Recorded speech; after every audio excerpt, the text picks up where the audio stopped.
हाय hello नमस्ते all beautiful souls divine talk में आप सभी का बहुत बहुत स्वागत है। और अब हम जो विषय हमने राहु पार्ट 1 में छोड़ा था, अब हम उसी को आगे बढ़ाते हुए बात कर रहे हैं। राहु के विषय में ही हम बात करेंगे।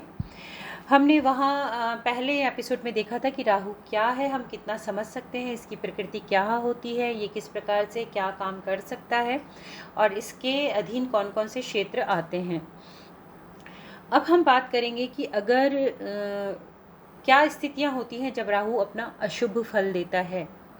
ऐसी कोई चीज़ आपके साथ हो रही है तो आप उसे थोड़ा पहचान सकते हैं, या आपने ऐसा कोई कर्म किया है तो आपका ग्रह आपको अशुभ फल दे रहा है। तो मैं ये पॉइंट्स में आपको बताना चाहूँगी। यदि कोई व्यक्ति अपने गुरु या फिर अपने धर्म का अपमान करता है तो उस व्यक्ति का राहु ग्रह अवश्य बुरा फल देता है। गुरु से मतलब सिर्फ वो नहीं होते हैं जो आपको ज्ञान देते हैं। गुरु जो आपसे बड़े हैं, वृद्ध हैं, बुजुर्ग हैं, वो भी गुरु ही कहलाते हैं, क्योंकि गुरु का एक दूसरा अर्थ होता है बड़ा, जो वृद्धाकार होता है ऐसे। तो अपने से बड़ों का जो अपमान करते हैं और अपने से बड़ों को जो कष्ट देते हैं, अपने धर्म का, अब धर्म, अपने कुल धर्म का अपमान, अपने पारिवारिक धर्म का अपमान, अपने राज धर्म का अपमान, अपने नैतिक कर्तव्यों धर्म का अपमान, और जिस धर्म में आपने जन्म लिया है उस धर्म का अपमान, ये सभी इसी श्रेणी में आते हैं। फिर सबसे महत्वपूर्ण बात जो कि राहु के लिए है कि वो नशा है। वो नशे में ही रहता है। तो यदि कोई व्यक्ति शराब का सेवन करता है, और अब ये कहेंगे भैया शराब तो सभी अक्सर करके पीते हैं, तो जो नियमित सेवन करता है, जो अति में करता है, अति में जो इसको ले जाता है, तो वो व्यक्ति, और जो पराई स्त्री के साथ संबंध बनाने की कामना मात्र भी रखता है, तो उसका राहु ग्रह बहुत बुरा फल देता है। और अभी हम देख सकते हैं एक्स्ट्रा मैरिटल अफेयर्स और अल्कोहल और या जो भी बैड ड्रिंकिंग हैबिट्स हैं वो बहुत ही ज़्यादा हैं।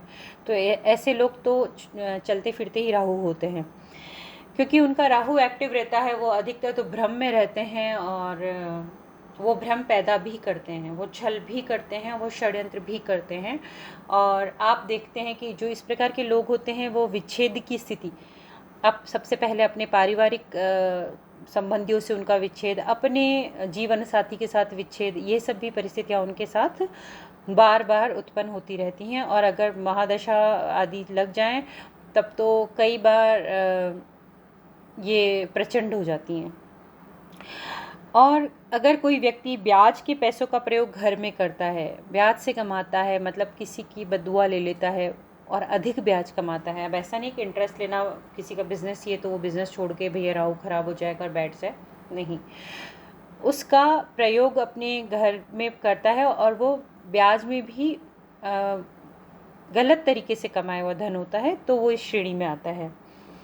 और इसके बाद है कि कोई व्यक्ति अपना बहुत ज़्यादा चतुराई लगाकर, अपना दिमाग लगाकर झूठ बोलता है, धोखा देता है, ठगता है। तो और ऐसे लोगों में झूठ बोलने की प्राय आदत होती है, जिनका राहु ऐसा होता है तो झूठ बहुत बोलते हैं। बात बात पर इतना क्विकली झूठ बोलते हैं कि आपको लगेगा कि वो नेचुरली बोल रहा है वो चीज़, मतलब वो अलग से उसको प्लान नहीं करना पड़ता, इतना क्विक झूठ उसके मुंह से निकलता है। उनका राहु बहुत बुरा फल देता है उनको। और कोई व्यक्ति अगर हमेशा तामसिक भोजन करता है, अब तामसिक में यहाँ पर मांस मदिरा वाली चीज़ तो है ही, पर अगर वो लहसुन और प्याज भी अधिक मात्रा में, अत्यधिक मात्रा में हो जाए, क्योंकि ये उत्तेजक पदार्थ की तरह काम करते हैं, तो भी उनका जो राहु है वह थोड़ा बुरा फल देने लग जाता है। और कुछ लोगों को घर का खाना पसंद नहीं होता, वो हमेशा ही बाहर का खाना चाहिए। स्विगी जोमेटो चलता रहता है, या और भी जो कुछ हो एप्लीकेशन, मैं ऐसे किसी का नाम नहीं ले रही हूँ। कहने का मतलब अपने घर से बाहर का खाना, अपने घर के खाने को मतलब महत्व नहीं देना, घर के चूल्हे को, घर के अग्नि देवता को महत्व नहीं देना, घर के अन्नपूर्णा को, शक्ति को महत्व नहीं देना। ऐसे व्यक्ति जो बाहर चटकारे लेने का जिनको बहुत ज़्यादा शौक होता है, उनका राहु भी बुरा फल देने लगता है। कभी कभार खाना, सप्ताह में एक बार खाना, ये अलग बात है, पर ज़्यादातर बाहर खाने वालों को ये तकलीफ़ होती है। इलेक्ट्रॉनिक आइटम्स का दुरुपयोग करना, उनका दुरुपयोग करना, उनके थ्रू झूठ बोलना या उनके थ्रू गलत मैसेजेस देना या उनका उपयोग किसी को बर्बाद करने के लिए करना, फंसाने के लिए करना, तो भी राहु है जो बुरा फल देगा। अब हम एक और पॉइंट जो मैं लास्ट वीडियो में बोलना चाहती थी वो मैं बताना चाहूँगी यहाँ पर। राहु जो है वो एक मेल फिगर है, नेक तक मेल फिगर है। तो यहाँ पर क्या होता है कि जो पुरुष में राहु की दशा महादशा लगी है और उसका बुरा प्रभाव है या प्लैनेटरी पोजीशन के, तो उसमें आक्रामकता स्वाभाविक रूप से बढ़ जाती है। पर स्त्रियों में क्या होगा, स्त्रियों में भी उनका जो तीव्र और क्रोध वाला पौरुष जो पक्ष जो होगा, स्त्री का जो पौरुष शक्ति का जो पक्ष होगा, क्योंकि हम सभी के अंदर स्त्रीत्व और पुरुषत्व विद्यमान रहता है, तो जो वो ऊर्जा है वो अधिक प्रभावशाली हो जाएगी और वो ज़्यादा आक्रामकता और कटुभाषी और भ्रम में पड़ने वाली बात उसमें ज़्यादा बढ़ जाएगी और उसमें जो मौलिक स्त्रीत्व के और सौम्यता के और प्रेम और आनंद के जो उसके लक्षण होते हैं, मधुरता के, वो थोड़े कम हो जाएंगे। अब हम ये देखना चाहेंगे कि खराब राहु को हम थोड़ा बहुत कैसे पहचान सकते हैं, कि किस तरीके से हमको पता चले कि हाँ भैया कुछ राहु जो है महाराज वो कुछ गड़बड़ कर रहे हैं। तो वो इस तरीके से कि किसी भी व्यक्ति का अगर राहु ग्रह खराब होगा तो उसके ससुर, साले, साली और साले की पत्नी आदि से उनका विवाद बढ़ने लगेगा। किसी भी छोटी मोटी बात को लेके मनमुटाव आदि होने लग सकता है। और अगर राहु ग्रह खराब है तो सोचने समझने की, निर्णय क्षमता, किसी डिसीजन पे पहुंचने की जो क्षमता है वो उनकी बिगड़ जाएगी। वो डिसीजन मेकिंग उनका बहुत पुअर हो जाएगा, टालेंगे वो। कोशिश तो यही करेंगे कि उनको डिसीजन ना लेना पड़े, क्योंकि वो सोचने समझने की क्षमता खराब हो जाएगी और दूसरों पे डिपेंडेंसी आएगी, जहाँ पर डायरेक्टली इनडायरेक्टली वो ऐसे ही लोगों से मिलेंगे जो उनके लिए एक राहु का ही काम करेंगे।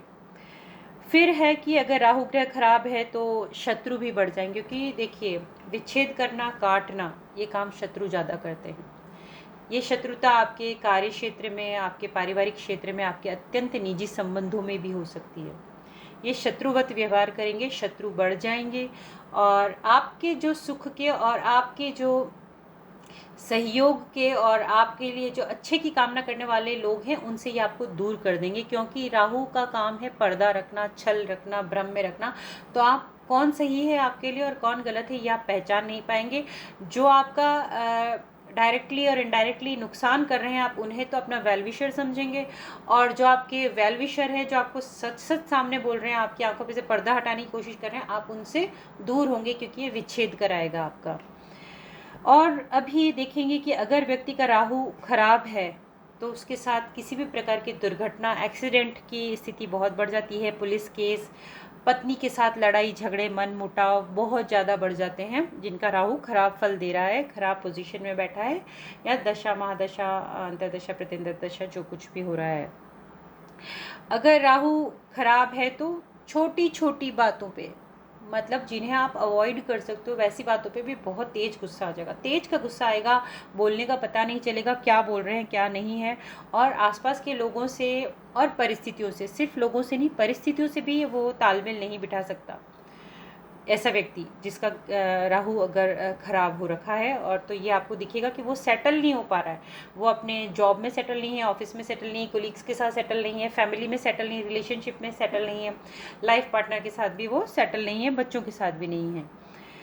और अगर व्यक्ति का राहु ग्रह खराब है तो ज़्यादातर उसका दिमाग उलझुल सोचेगा, दिमाग खराब रहेगा, सिर में भी छोटी मोटी चोट लग सकती है, चक्कर आ सकते हैं, ऐसा कुछ भी उसको लगेगा, अनईजीनेस और सिर घूमना ऐसा वैसा उसको फील होगा, क्योंकि राहु तंत्र भी है। तो ऐसा व्यक्ति तंत्र का भी बहुत शिकार होता है, तंत्र बहुत होता है। केतु मंत्र है और राहु तंत्र है, तो तंत्र से भी लोग कष्ट देने की कोशिश करते हैं, तांत्रिक क्रियाएं होती हैं, दिमाग घुमाया जाता है, विच्छेद कराया जाता है, शत्रु बढ़ जाते हैं। किसी का अगर राहु खराब है तो वो व्यक्ति अधिक मदिरापान, विशेष तौर पे मदिरापान अधिक करेगा, और दूसरा कुछ नशा करता है तो वो अधिक करेगा, और उसको संभोग की इच्छा कामना होगी तो वो गलत रास्ता अपनाकर अपनी इच्छा पूर्ति करने की कोशिश करेगा, कोई भी जो अनुचित माध्यम है उस प्रकार से। फिर इससे एक और महत्वपूर्ण, क्योंकि राहु में असुर तत्व है, असुर का ही शीश है वो, तो वो क्या करेगा कि निर्दयी हो जाता है, क्रूर हो जाता है, कटुभाषी तो होता ही है, शब्दों से तो वो मारता ही है, निकृष्ट हरकतें करता है। आपको ये लगेगा कि ये व्यक्ति इतना निकृष्ट कैसे है, इतना नीच हरकत कैसे कर सकता है, उस तरीके की समस्त क्रियाएं वो करेगा उस समय जब वो राहु से पीड़ित होगा, जैसी आपने कल्पना नहीं की होगी उसके विषय में। अगर राहु उसका खराब फल दे रहा है और उसका कतई नियंत्रण नहीं है अपनी परिस्थिति पे, और उसने मास्टर नहीं किया हुआ है अपने ब्रेन को, तो अब क्या होगा कि, क्योंकि जैसे मैंने आपको पिछले वीडियो में बताया है कि राहु आपको सिर दर्द, नेत्र रोग, ऐसी चीज़ें भी देगा, तो अब यहाँ हम उसकी कि राहु खराब होगा तो क्या क्या रोग दे सकता है। राहु खराब होगा तो गैस संबंधित शिकायत बढ़ती है, वायु विकार होता है, गैस की प्रॉब्लम, बहुत ज़्यादा गैस्ट्रिक प्रॉब्लम बढ़ जाती है। वो इसीलिए क्योंकि खान पान का ध्यान नहीं रहता, व्यसन रहते हैं, चटक वाली चीज़ें खाने का मन करता है, पेट खराब रहने लगता है। तो और वायु क्या प्रमाद भी देती है, क्योंकि राहु का भी काम है धुंध धुएं में या कोहरे और छल में, भ्रम में रखना। तो वायु भी विकार में, अगर वायु का अगर विकार हो जाता, वायु तत्व विकृत हो जाता है तो प्रमाद की स्थिति, छल और भ्रम की स्थिति पैदा करता है। तो वायु विकार जरूर होता है, मतलब गैस बनना शुरू हो जाता है। राहु खराब है तो बालों की क्वालिटी पुअर होगी। मैं ये नहीं कहती कि जिनको भी राहु की महादशा है वो या उनकी प्लैनेटरी पोजीशन खराब है तो उनके सिर से बाल ही चले जाएंगे, बट बालों की जो क्वालिटी है वो पुअर हो जाएगी थोड़ा, और ज़्यादा अगर स्थिति खराब है तो बाल झड़ना जरूर शुरू हो जाएंगे। बाल झड़ेंगे या बाल आप खुद से कटवा लेंगे या काट लेंगे या जो कुछ भी करेंगे, बालों के साथ स्थिति थोड़ी सी बिगड़ेगी। राहु खराब है तो जैसे कोई मानसिक रोगी जैसा व्यक्ति होता है, वैसी पागलों की तरह भी जब अगर बहुत ज़्यादा खराब है, बहुत ज़्यादा खराब है, तो वैसे हम जनरली कहेंगे कि मूड स्विंग हो रहे हैं। पर अगर वो बहुत ज़्यादा खराब है और बहुत ज़्यादा प्रभाव में है और राहु को प्रमोट करने वाले भी वो व्यक्ति सारे काम कर रहा है, तब इस स्थिति में क्या होगा कि वो पागलों की तरह व्यवहार करेगा और हर वक्त उलझुल हरकतें करता हुआ मानसिक तनाव की स्थिति में रहेगा। अगर किसी का राहु खराब है तो उसके नाखून भी अपने आप टूटने लगते हैं, नाखून उसके अपने आप टूटने लगते हैं, सिर में हर वक्त दर्द बना रहेगा, नेत्र रोग की संभावना रहेगी, चश्मा लगाना पड़ेगा, आंखों में खुजली हो सकती है, साइनस, नाक की प्रॉब्लम, सूंघने की शक्ति कमज़ोर होना, कानों में दर्द हो सकता है, कानों की कोई तकलीफ हो सकती है, मुंह में छाले, मुंह में विकार, पेट में दर्द, पेट की समस्या, ऐसी सब चीज़ें हो सकती हैं। और अब एक स्थिति है कि राहु अगर बहुत ही अधिक बहुत अधिक अगर वो राहु अगर आपको विकृत है और आपको बहुत अधिक पीड़ा देने में आया है, क्योंकि आपको यहाँ समझना होगा कि जैसे हम शनि महाराज जिसे हम कहते हैं कि न्याय के देवता हैं, कर्म प्रधान देवता हैं, कर्मों की पूरी फाइल उनके पास आती है, तो आप ये मानिए राहु और केतु उनके एजेंट हैं, उनके इंस्पेक्टर हैं। तो जिस को ले जाके पेशी के लिए खड़ा करना पड़ता है उनके कोर्ट में, ये काम राहु और केतु करते हैं। तभी क्या है कि राहु अगर बहुत ख़राब है, कोई कुछ कार्मिक लेवल ऐसा है जहाँ पर ये बहुत ज़्यादा पेन दे रहा है, तो ऐसा होता है कि अचानक से पता चलता है कि कोई बीमारी है और उस बीमारी में बहुत अनाप शनाप धन खर्च होता है, बीमारी का एग्जैक्ट डायग्नोस नहीं हो पाता है और जीवन के लिए भी ये घातक हो सकता है। तो ये हमने समझा है कि राहु अगर अशुभ है तो हमको कहाँ कहाँ देखने को मिलेगा। इलेक्ट्रॉनिक आइटम्स का नुकसान तो अब मैं आपको पहले भी बता चुकी हूँ कि अचानक बिजली के उपकरण आपके ख़राब हो जाएं, आपका फ़ोन ख़राब हो जाए, आपका फ़िल्टर ख़राब हो जाए, आपका टीवी ख़राब हो जाए, रेफ्रिजरेटर अचानक से आपके घर का भले आयरन ही ख़राब हो जाए, कुछ भी ऐसी स्थिति बनती है तो वो राहु करता है। और एक जो मैंने देखा है कि राहु एक्टिव है, आपकी लाइफ में एक्टिव है और वो अपनी उपस्थिति कैसे दर्ज कराता है, ये जनरली एस्ट्रोलॉजर्स नहीं बताते करते। जो लोग पहचान सकेंगे, मेरे इस लक्षण से ज़रूर पहचान पाएंगे जो मैं बताने वाली हूँ। आपको धुआं, कोहरा, धुंध इस तरीके की कोई ना कोई स्थिति मिल जाएगी। आप घर से निकल रहे हैं, चाहे आप सुबह, शाम, दोपहर या रात में भी निकल रहे हैं, कहीं कुछ ऐसा जलता हुआ जिसकी वजह से धुआं, या जल चुका होगा पर धुआं उठ रहा होगा, वो धुआं आपको दिख जाएगा। आप कहीं खड़े हैं, किसी चीज़ का वेट कर रहे हैं, कोई पास में आके खड़ा होकर स्मोकिंग ही करने लग जाएगा। आपको कहीं भी किसी भी प्रकार से धुआं ज़रूर दिखेगा, या आपकी पोस्टिंग ऐसी जगह हो जाएगी जहाँ पर कोहरा है, धुंध है, स्मॉग है। फॉग और स्मोक का मिलके स्मॉग जैसी सिचुएशन वहाँ बन रही है। आपको उसको बार बार अब बोलेंगे लोग कि बहुत ज़्यादा फेस करना पड़ता है, ये तो सभी को करना पड़ता है। तो ये अभी ऐसा समय है कि राहु बहुत ज़्यादा प्रभावकारी है इस जीवन शैली में भी, जो हमने ही बहुत हद तक कर दी है, इस जीवन शैली में भी प्रभावकारी है। और 2020 का जो वर्ष लगा, तभी से राहु का प्रभाव बहुत ज़्यादा बढ़ गया है। और ऐसी ही चीज़ जो आपको नहीं दिख रही है और वो परेशान कर रही है आप सभी को, और अचानक से जो घटनाएं हो रही हैं जिनका हमें अंदाज़ा भी नहीं है, और बहुत ज़्यादा अग्निकांड जो भी धुआं पैदा करते हैं वो चीज़ें। और ऐसा व्यक्ति आपके कांटेक्ट में आएगा जिसको ड्रग्स की या अल्कोहल लेने की आदत होगी, वो आपके क्लोज़ कांटेक्ट में आ जाएगा। वो आपका प्रोफेशन में, आपके ऑफिस, वर्क प्लेस कहीं पर आ जाएगा। आपके रिलेशन में, आपके किसी रिलेटिव की भी ऐसे किसी व्यक्ति से संबंध हो सकते हैं जिसके साथ आपको कभी किसी और जैसे आयोजन पर आपको मिलना पड़े, और वो आपको पता चले कि वो ऐसा अल्कोहल लेते हैं या ड्रिंक करते हैं या किसी और प्रकार का ड्रग्स या कुछ भी करते हैं, स्मोकिंग वगैरह कुछ भी करते हैं। तो आप ऐसी चीज़ों के कांटेक्ट में आप थोड़ा फ्रीक्वेंटली आएंगे। जनरली तो सब जगह होता ही है, बट आपको लगेगा कि ये थोड़ा कुछ ज़्यादा हो रहा है, ये आपकी नोटिस में आने लग जाएगा। अब हम बात करते हैं कि राहु अगर शुभ होगा तो फिर क्या होगा। राहु शुभ होने से क्या होगा कि व्यक्ति जो होगा वो दौलतमंद होगा, धन का उसको कभी अभाव नहीं रहेगा। राहु ब्रेन को अपने अंडर में रखता है, तो उसकी जो इमेजिनेशन की पावर होगी, कल्पना शक्ति होगी, क्रिएटिविटी जो कल्पना से रिलेटेड है, वो बहुत स्ट्रांग होगी उसकी। रहस्यमय और धार्मिक बातों में उसको रुचि रहेगी, उसको अच्छा लगेगा ऐसी चीज़ों को जानना, पढ़ना, समझना और करना भी। राहु अगर बहुत अच्छा होगा तो श्रेष्ठ साहित्यकार भी हो सकता है, साहित्यकार हो सकता है, फिलोसोफर, दार्शनिक हो सकता है, कोई वैज्ञानिक हो सकता है, या रहस्यमय विद्याओं के जो गुण होते हैं वैसी चीज़ों का उस व्यक्ति के अंदर इंटरेस्ट जग सकता है, विकास हो सकता है, या वो इस क्षेत्र में भी हो सकता है। इसका एक दूसरा साइड ये है कि अगर ये अच्छा है तो राजयोग भी देता है राहु। अधिकतर ऐसे ही लोग राजयोग भोगते हैं, राजयोग भी फलित होता है, और पुलिस और प्रशासन में ऐसे लोग होते हैं। अब यहाँ पे राजयोग से मतलब है कि एग्जाम्पल के तौर पे लीजिए कि गांव का कोई युवा है, तो अब ये नहीं कि उसको राहु अच्छा फल देने लगा है तो वो पंचायत के चुनाव और फिर विधायक और ऐसे ऐसे करके आगे आगे वो करता जाएगा, ऐसा नहीं होता है। इसका मतलब ये है, राजयोग का मतलब कि जहाँ आप हैं वहाँ पर आपकी बात का बहुत मान होना, आपकी राय की बहुत वैल्यू होना, आपको राजा की तरह ट्रीट करना कि भाई ये जो कहेंगे वो होगा, इनका आदेश हो गया है, इन्होंने ऐसा कह दिया है, या ये ज़्यादा जानते हैं।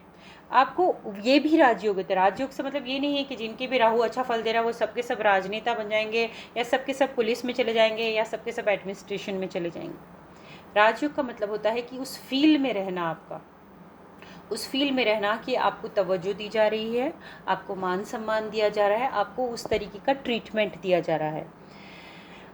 अब हम बात करेंगे कि राहु के लिए, और हम इष्ट की बात करेंगे। अब राहु और विभिन्न जो इष्ट देवता हैं, शक्तियाँ हैं, तो यहाँ पर मैं आपको सबसे पहले सबसे महत्वपूर्ण सबसे पहले प्रथम पूज्य गणपति महाराज की बात करते हैं। गणपति भगवान वो शक्ति हैं जिनका शीश अलग होने के बाद वापस से जुड़ा है, और वह पूर्ण आकार प्राप्त हुए हैं। और गणपति भगवान जो हैं वो सभी प्रकार के शुभ फल देने वाले, विघ्न को हरने वाले, सभी बाधाओं का कष्टों का नाश करने वाले, रिद्धि सिद्धि बुद्धि सफलता विद्या ज्ञान तुष्टि पुष्टि आमोद प्रमोद शुभ लाभ सभी के दाता हैं। और संतोषी उनकी पुत्री हैं, तो संतोष के भी दाता हैं श्री गणपति। तो गणपति महाराज में ये विशेष गणपति महाराज की आराधना, जो कि हमारे धर्म में भी माना जाता है कि सर्वप्रथम उन्हीं की पूजा करनी चाहिए। तो गणपति महाराज की विशेष पूजा करने से राहु ही नहीं, केतु की दशा महादशा या बैड प्लेसमेंट में भी आपको बहुत बहुत बहुत आराम मिलता है। ये आप यकीनी तौर पे मानिए। गणपति महाराज में वह शक्ति, वह ऊर्जा है। और उनका शीश कितना इम्पोर्टेंट है। राहु क्या है? राहु शीश ही तो है, और वो भी पूरा शरीर नहीं है। गणपति पूर्ण है, संपूर्ण है, प्रथम पूज्य है।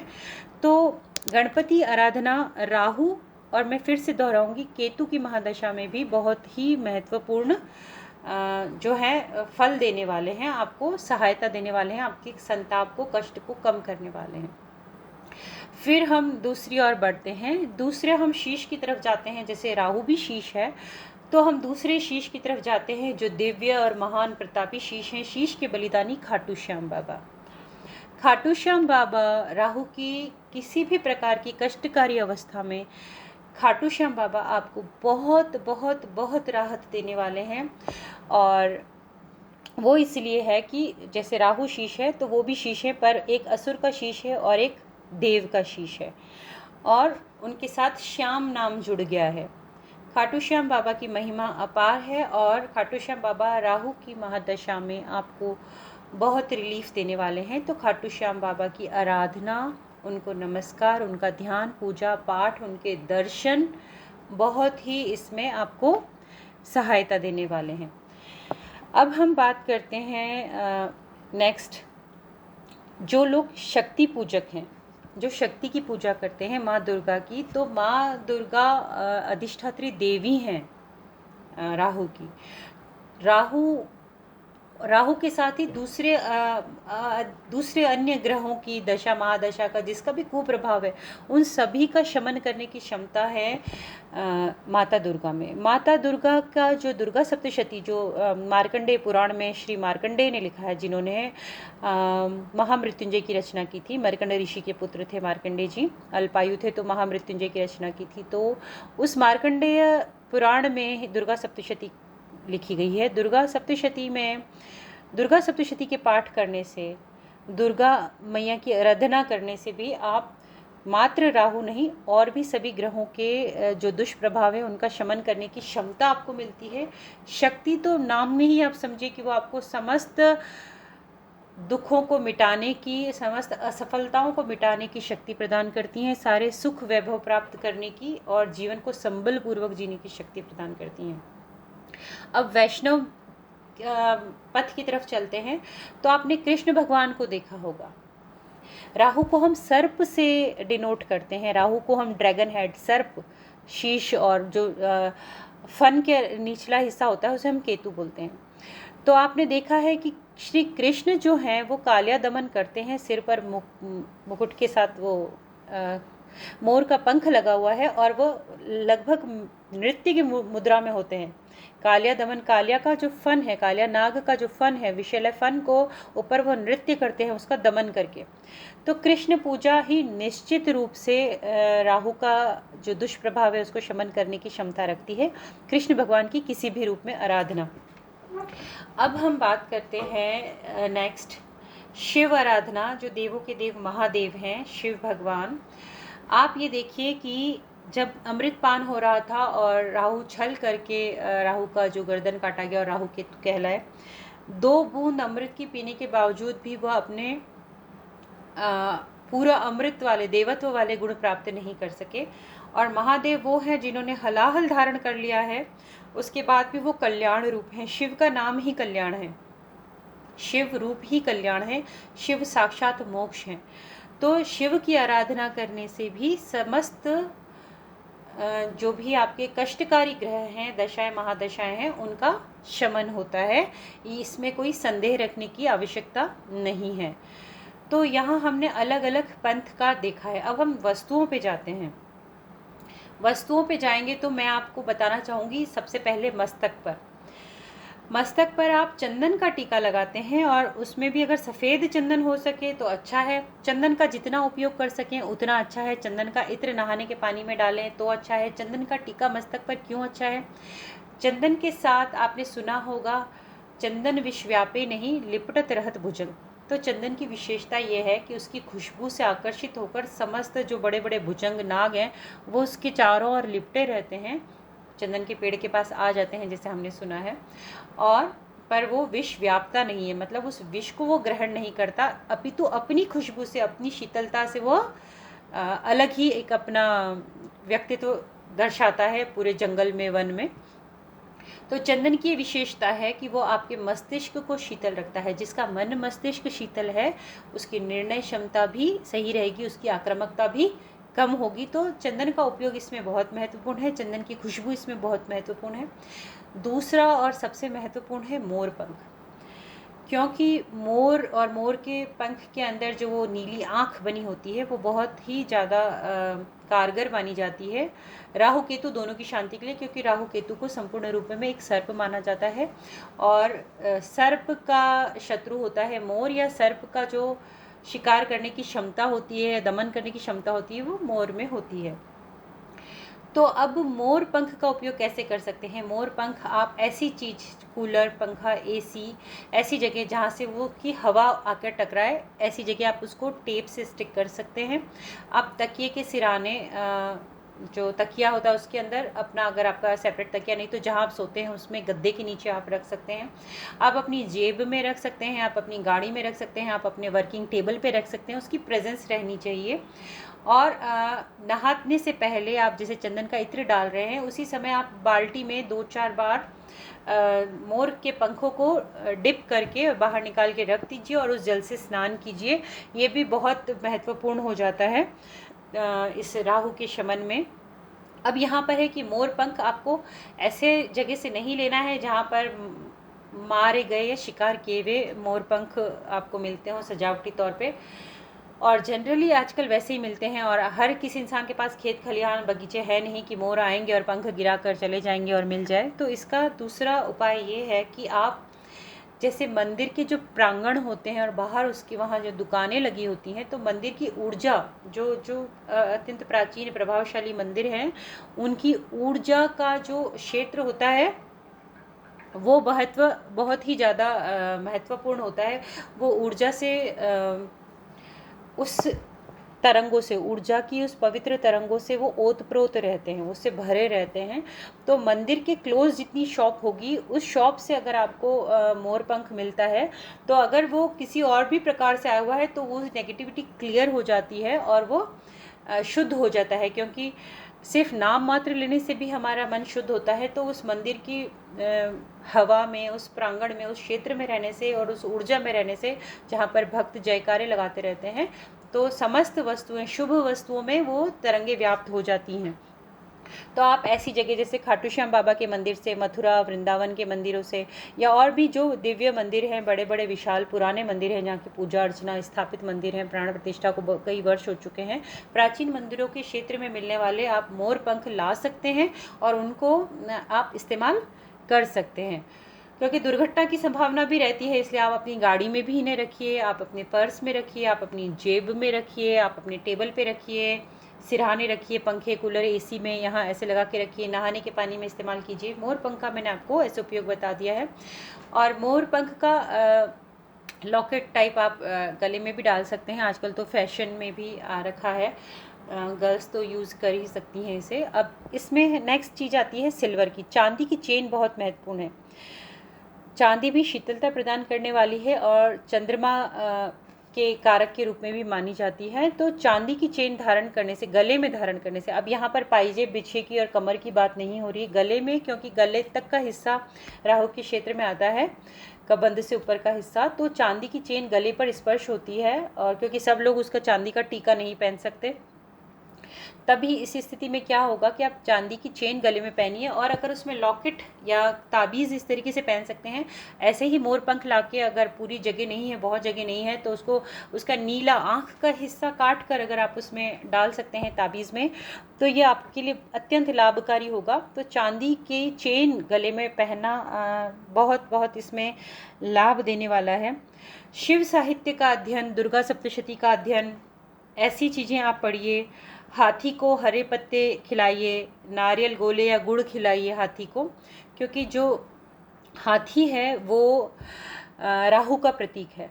तो उसको आप ऐसे उसको कुछ आप करते हैं, देते हैं, तो ज़रूर आप करिए। बट हाथी की कोई मूर्ति, तस्वीर, ऐसी चीज़ें आप अपने मोबाइल में या अपने घर में, ऐसी मूर्तियाँ जो आजकल मिलती हैं डेकोरेशन के हिसाब से, वो चीज़, या कुछ लोग घर के बाहर हाथी लगा कर रखते हैं, ऐसा आप ये काम मत करिए। उसके बाद ये है कि राहु की शांति के उपाय बहुत होते हैं, आप किसी पंडित से भी करा सकते हैं। और राहु का जो मंत्र है 18,000 बार करना पड़ता है, जिसमें ओम राम राहवे नमः जो है मंत्र, और शनिवार को इसका दान करना चाहिए, अमावस्या को इसका दान करना चाहिए। स्पेशली आप काले रंग की वस्तुओं और कपड़ों से थोड़ा परहेज़ रखें, उनको ग्रहण करने और धारण करने से इस चीज़ का थोड़ा सा आप ध्यान रखें। और ये एक बहुत सटीक उपाय मुझे बताया है मेरे बहुत परिचित हैं और बड़े भाई समान, जो बहुत ज्ञानी व्यक्ति हैं, विवेक अवस्थी जी, उन्होंने मुझे, मैं उनका नाम का उल्लेख अवश्य करना चाहूँगी, तो उन्होंने मुझे बताया है इसके लिए कि अमावस्या के दिन अगर आप चाय पत्ती का दान करते हैं, चाय पत्ती क्या है, काली वस्तु है, और चाय उबालने से भाप बनती है, राहु भाप भी है। कोई भी चीज़ जो आपके विजन को धुंधला कर देती है, आपके देखने, तो भाप में आप नहीं देख पाते हैं। तो जब आप किसी ऐसे थड़ी वाले को या ऐसे निर्धन व्यक्ति को जो चाय का ठेला लगाता है, थड़ी लगाता है, या स्त्री पुरुष जो भी हो, अगर आप उसको चाय पत्ती दान करते हैं, और जितनी जल्दी वो चाय पत्ती का इस्तेमाल करके लोगों को, ग्राहकों को संतुष्ट करता है, तो उतना आपके लिए लाभकारी है। दूसरा, उसके रोज़गार में आप मदद कर रहे हैं, तो आपको निश्चित रूप से दुआ मिलती है। चाय पत्ती दान करने से आप राहु की वस्तु को दूर कर रहे हैं, ये भी आप अच्छा करते हैं। ऐसे ही कोयला, जो लोग प्रेस करते हैं, कपड़ों पर आयरन करते हैं, इस्त्री करते हैं, उन जो कोयला इस्तेमाल करते हैं उनको कोयला दीजिए आप। राहु के बहुत सारे मंत्र हैं, उनको मैं कमेंट बॉक्स में डाल दूंगी, तो आप उस पिन कमेंट को आप ज़रूर एक बार देख लीजिएगा। तो इससे आपको क्या होगा कि आपको समझने में और जानने में आसानी रहेगी। और हम जैसे कहते हैं रुद्राभिषेक कराना, और बाकी तिल आदि का दान करना, कोयले का दान करना, चाय पत्ती का दान करना, सरसों के तेल का, काले रंग की चीज़ों का, काले कपड़े का दान करना, ये सब चीज़ें क्या होता है कि आपके लिए राहु के दुष्प्रभाव को कम करने में सहायक होती हैं। अब राहु के दोष से थोड़ा सा बचने का, और वैवाहिक संबंधों पे मैं विशेष बात करूँगी, क्योंकि बहुत सबसे बड़ा दुख होता है जब किसी का बसा बसाया परिवार बिगड़ जाता है। तो उस स्थिति में क्या करना चाहिए, किसी को भी राहु की दशा महादशा लगी है, पहली बात तो जिस भी पार्टनर को पता है कि मेरे पार्टनर के साथ ऐसा है, तो कम से कम एक पार्टनर को अपना जो मेंटल स्टेटस है वो क्लियर रखना चाहिए, और संतुलित रखना चाहिए दूसरे को संभालने के लिए। क्योंकि पति पत्नी एक दूसरे को संभालने के लिए ही होते हैं, कि भाई ये बुरा हो गया है, इसको समझ में नहीं आ रहा है, तो उसको धक्का मार के अलग करने के लिए नहीं होते हैं। क्योंकि आपको इसी दौरान धक्का मारने वाले, सेंध मारने वाले, आपके रिश्तों में आग लगाने वाले दूसरे छोटे छोटे माइनर राहु वैसे भी बहुत एक्टिव हो जाएंगे। तो एटलीस्ट हस्बैंड वाइफ के रिलेशन में अगर वाइफ के साथ है तो हस्बैंड ध्यान रखे, और हस्बैंड के साथ है तो वाइफ को ध्यान रखना चाहिए। ऐसी स्थिति में क्या करना है कि पति पत्नी दोनों को हर शनिवार को पानी में जटा वाला एक नारियल प्रवाहित कर देना चाहिए। ये बहुत बड़ी चीज़ है। लक्ष्मी नारायण की ऐसी मूर्ति या तस्वीर जिसमें माता लक्ष्मी जी विष्णु जी के पैर दबा रही हो। अब इसमें फेमिनिज्म को बीच में लाने की ज़रूरत नहीं कि भाई स्त्री पुरुष के पैर दबा रही है, ऐसा नहीं है। विष्णु भगवान के जो चरण हैं, या जो पुरुष के चरण हैं, भाई वो कर्म प्रधान व्यक्ति होता है, बहुत मेहनत करता है, बहुत चलना पड़ता है, तो उनके शनि को शांत रखने के लिए, क्योंकि शनि कर्म के और जजमेंट के, न्याय के देवता हैं, तो शनि का वास माना जाता है चरणों में। तो उस इसलिए उनके चरण दबाते कि शनि शांत रहें, और शनि शांत रहेंगे तो राहु केतु भी बहुत हद तक शांत रहेंगे, क्योंकि जैसा मैंने आपको बताया कि राहु केतु जो है शनि के एजेंट हैं। तो ऐसी चीज़ करना भी आपके लिए, और शुक्रवार को उनकी पूजा करें। ओम लक्ष्मी नारायण नमः का मंत्र जो है उसको 108 बार जाप करें। माता लक्ष्मी और नारायण भगवान को चावल की खीर का भोग लगाएं, और पति पत्नी दोनों उस भोग को, प्रसाद को, भोग लगने के बाद उस प्रसाद को अवश्य ग्रहण करें। भगवान गणेश जी के लिए मैं आपको बता चुकी हूँ, माता दुर्गा का मैं आपको बता चुकी हूँ कि इष्ट आराधना करना, कृष्ण भगवान की आराधना का मैं आपको बता चुकी हूँ। तो आप बहुत हद तक इन समस्याओं से निजात पाएंगे।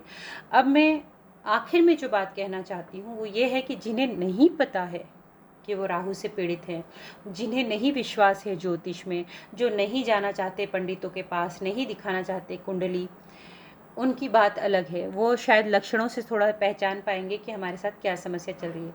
पर जिन्हें पता चल गया है, जिन्हें पता चल गया है कि ये समस्या है और इस समस्या से ये समस्याएं और उत्पन्न हो सकती हैं, और ये संकट सामने आ सकते हैं, और ये परिणाम हो सकते हैं। 18 वर्ष की महादशा बहुत बड़ी होती है, और जीवन के बहुत सारे उतार चढ़ाव और बहुत सारे कटु अनुभव देती है, कटु अनुभव ही देती है अधिकतर तौर पर। इसमें निराश होने की बात नहीं है, सारा खेल मस्तिष्क का है। अगर ये बहुत प्रचंड ऊर्जा होती है, तो अब आपको क्या करना है कि अगर आपको पता चल गया है और आपको मालूम है कि आपको मूड स्विंग देगा, आपको मालूम है कि आपके आसपास ऐसे छोटे छोटे माइनर, छोटे छोटे राहु की परफॉर्मेंस देने वाले, या राहु को एक्टिव करने वाले, या जिनका खुद का राहु एक्टिव है, वैसे लोग आपकी लाइफ में एक्टिव हो जाएंगे।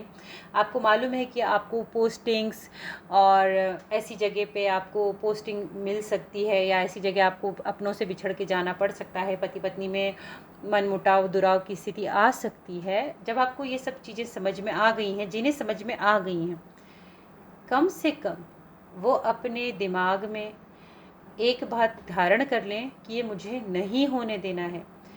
ये बात आप अच्छे से मान के चलिए, किसी भी ग्रह बल से, किसी भी परिस्थिति से आत्मबल सर्वोपरि होता है, क्योंकि आत्म में परमात्मा है, परमात्मा का तत्व है। आप ईश्वर से निरंतर आराधना करें, प्रार्थना करें, ईश्वर सेवा पूजा में ज़्यादा अपना समय व्यतीत करें। अब ये काम धंधा छोड़कर ऐसा नहीं होता है कि घंटियाँ बजाने बैठ जाएं और बोले कि भाई ज़्यादा समय, ऐसा नहीं होता है। अपने चेतना को ईश्वर में समर्पित करना, चाहे आप कोई भी कर्म कर रहे हो, आपकी चेतना ईश्वर के प्रति समर्पित है तो वह आपकी पूजा ही है, वो आपकी भक्ति ही है। कर्मकांडीय पूजा, धूप अगरबत्ती लगाओ, दिया जलाओ, घंटियाँ बजाओ, मैं ये नहीं कह रही हूँ। जैसे कि हम कभी रोगी हो जाते हैं, किसी चीज़ की पीड़ा में आ जाते हैं, हम डॉक्टर्स के पास जाते हैं, डॉक्टर हमें दवाइयाँ देता है, फिर कभी कोई टॉनिक भी देता है, तो हम एक्स्ट्रा वापस पावर गेन करने के लिए टॉनिक भी लेते हैं। हमारे घर में भी सर्दियों की खुराक अलग बनती है, गर्मियों की खुराक अलग बनती है। हम अपने भोजन में भी भाई एक्स्ट्रा कि आज ये नहीं खाया था, कई लोग तो ये कि कल उपवास है इसलिए भी एक दिन पहले बहुत ज़्यादा खा लेते हैं। तो हम ऐसा करते हैं। ऐसे ही जब दैविक संताप आता है, दैविक कष्ट आता है हमारे ही कर्म और प्रारब्ध के फलस्वरूप, तो हमें अपना धार्मिक और आध्यात्मिक टॉनिक भी बढ़ाना होता है। हमें वो साधना थोड़ी बढ़ानी होती है, हमें वो थोड़े कार्य बढ़ाने होते हैं। हम 1 पाठ करते हैं उस जगह 2 पाठ करें, हम 1 बार नाम लेते हैं उसकी जगह हम 10 बार नाम लें। तो ये हमारे आध्यात्मिक और दैविक और धार्मिक टॉनिक की तरह काम करता है। ये हमारे आभा मंडल को शुद्ध करता है, हमारी ऊर्जा का हमारे भीतर तीव्र संचार करता है, और इतना कुछ नहीं भी करता तो कम से कम सोचने समझने की क्षमता हमारी बरकरार रखता है। तो इतना मुश्किल नहीं है। जिन्हें पता चल गया है अपने सामने अपनी स्क्रीन पर रखें, या जहाँ बैठते हैं ज़्यादातर वहाँ आपको ध्यान आता रहे कि मेरे को अपना मन शांत रखना है, मुझे मन शांत रखना है। ऐसा कुछ भी, कोई फ़ोटो, कोई सेंटेंस, कोई पोस्टर, ऐसा कुछ लगाएं जो आपको बार बार रिमाइंड करे कि यस ये चल रहा है और मुझे यहाँ ध्यान रखना है। मुझे पता चल गया है कि वहाँ पे ट्रैफिक ज़्यादा है, वहाँ पे जैम लगा हुआ है, तो मुझे उधर नहीं जाना है, मुझे अपनी गाड़ी उधर नहीं ले जानी है। जब हमें आइडिया हो जाता है कि वहाँ पर तकलीफ़ है, वहाँ का रोड ख़राब है, वो एरिया ख़राब है, तो हम उस तरफ अपनी गाड़ी नहीं ले जाते हैं। ऐसे हमें अपनी ज़िंदगी की गाड़ी का हमें पता चल गया कि आगे ये सड़क ख़राब है, तो हमें उस सड़क पर नहीं जाना है। वीडियो बहुत लंबा हो जाएगा, मुझे लगता है मैंने लगभग सारी चीज़ें इंक्लूड कर दी हैं। और मैं फिर से अंतिम में यही कह रही हूँ, आत्मबल मजबूत रखिए। आत्मबल से धर्म बल मजबूत होता है, धर्म बल और कर्म बल मजबूत होता है, तो ग्रह बल भी शांत हो जाते हैं। अपने इष्ट को इतना प्रबल रखिए कि आपका अनिष्ट न हो। मेरी बहुत सारी शुभकामनाएं हैं। Thank you so much. Thank you for watching. Hi, hello, नमस्ते all beautiful souls. Divine talk में आप सभी का बहुत बहुत स्वागत है। और अब हम जो विषय हमने राहु पार्ट 1 में